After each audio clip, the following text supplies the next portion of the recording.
నమస్తే మిత్రులారా. రేపటి టీఎస్పీఎస్సీ ముట్టడి జూలై 5 తారీఖున ఏదైతే మనము ప్రకటించినామో ఆ యొక్క కార్యక్రమానికి తెలంగాణలో ఉన్న నిరుద్యోగులందరూ గ్రామాల్లో, పట్టణాల్లో, లైబ్రరీలో, పట్టణ గ్రంథాలయాల్లో ఉన్న వాళ్ళందరూ ఈరోజు సాయంత్రానికి లేదంటే ఈరోజు నైట్కి హైదరాబాద్ చేరుకొని మన యొక్క ఫ్రెండ్స్ రూముల్లో, మన యొక్క హాస్టల్లో ఉండి రేపటి కార్యక్రమం మనం తెలంగాణలో ఉన్నటువంటి ఎంతమంది నిరుద్యోగులు హైదరాబాద్లో ఎంత నిరుద్యోగులు మనం నిండి ఎంతమంది వస్తే అంతమందితో మనం పెద్ద ఎత్తున ప్రోగ్రాం చేసినప్పుడు ప్రభుత్వానికి మన యొక్క శక్తి అర్థమై మన యొక్క డిమాండ్స్ని మనం నెరవేర్చుకునే అవకాశం ఉంటుంది.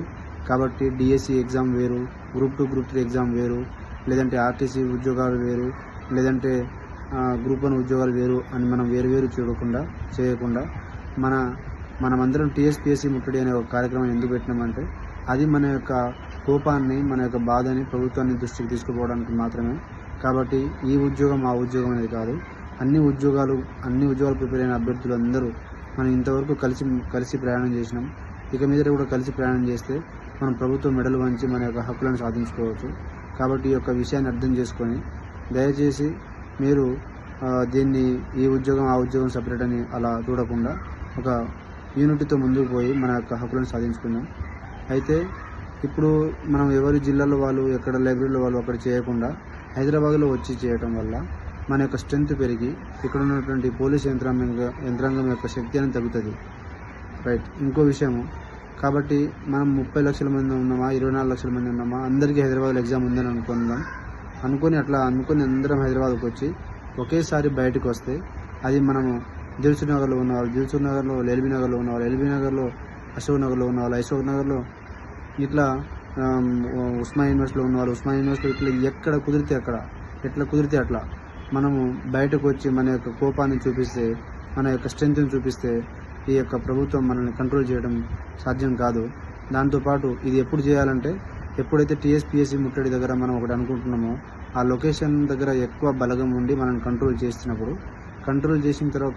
చేసి అక్కడ మనము టీఎస్పీఎస్సీ ముట్టడి అనే ప్లేస్ దగ్గర మనము ధర్నాలు మన యొక్క ముట్టడి చేయలేని పక్షంలో మనం హైదరాబాద్లో ఉన్నటువంటి ఎక్కడ మీరు ఒక 100 మంది ఉంటే అక్కడ, ఎక్కడ 1000 మంది ఉంటే అక్కడ బయటకు వచ్చి మనము రోడ్ల మీదకి వచ్చి మన యొక్క కోపాన్ని మన యొక్క ప్లకార్డ్స్ ద్వారా మనము ప్రభుత్వానికి, మన ఈ తెలంగాణ సమాజానికి మనం చూపించినప్పుడు అక్కడ ఆ యొక్క పోలీస్ యంత్రాంగం అనేది దాన్ని కంట్రోల్ చేయలేని స్థాయికి పోతుంది. కాబట్టి మన యొక్క స్ట్రెంత్ మొత్తం బయటకు తీసుకొచ్చి హైదరాబాద్లో రేపటి రోజున మొత్తం నిరుద్యోగులతో మొత్తం నిండి మన యొక్క నిరసన జ్వాలలతో మనం బయటకు చేయగలిగితే మనం ప్రభుత్వం మీద చాలా బలమైనటువంటి ఒత్తిడి తీసుకురాగలుగుతాం. కాబట్టి తెలంగాణలో ఉన్న నిరుద్యోగ మిత్రులందరూ మీరు మీ యొక్క జిల్లాలు విడిచిపెట్టండి, మీ లైబ్రరీ విడిచిపెట్టండి, మీ యొక్క స్టడీ హాల్స్ విడిచిపెట్టండి. రేపు అందరూ హైదరాబాద్కి రండి. హైదరాబాద్కి వచ్చి మీ యొక్క నిరసన కార్యక్రమాన్ని మీకు ఎక్కడ కుదిరితే అక్కడ, ఎట్లా కుదిరితే అట్లా మీరు చూపించండి, మీ యొక్క బాధను చూపించండి.